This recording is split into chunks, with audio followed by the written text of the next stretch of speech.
At some point in time, JTOH can be a demotivating game. A lot of players cannot even beat their first soul-crushing tower without having to take a very long break or just move on to another game. These are some specific roadblocks in the difficulty chart that most players will quit and continue to ask people for recommendations on what tower to do first. These are the top reasons why JTOH players quit before their skill cap is even reached. A lot of new players to this game will not know what their skill cap will be. Before we talk about this terrible difficulty, let me tell you what a skill cap is. A skill cap is a player's max skill that they can reach. After it is reached, they will most likely quit from demotivation. For example, if my skill cap is a terrifying difficulty, completing that difficulty and anything above it would be a really big accomplishment. Another thing causing most players to quit is that they have no prior obby experience. This means that they came into the game without really knowing what obbying is.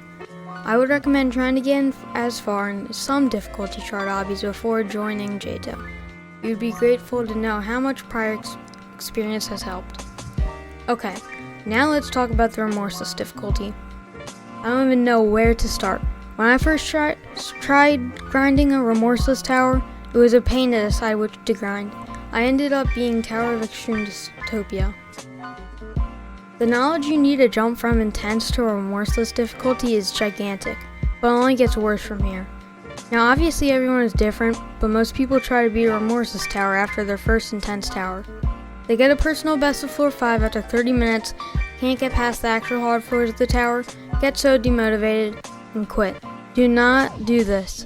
Beat a couple intense towers before beating a remorseless tower. Soul-crushing towers are home to the last 4 current difficulties on the difficulty chart, including insane, extreme, terrifying, and catastrophic difficulty.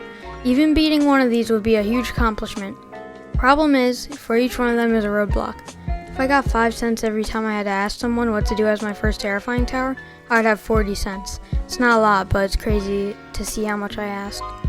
I see so many people in any zone or ring asking what they should do as their first soul-crushing tower. Now, it wouldn't be a problem if each person said the same thing and agreed with it. Like remorseless difficulty, every obvious is better at something than they are with another thing. For example, I might be great with ladder flicking and small studs, but not nearly as good as wraps. In this case, I would do Tower of Difficulty chart. If I said I was bad at small studs but good with wraparounds, I would do Tower of Double Trouble, a baseline insane tower that is mainly tough wraparounds. The conclusion we should learn is that learn what you're good and bad at in obbying. Most people quit because they can't decide what to do as their first tower of a harder difficulty.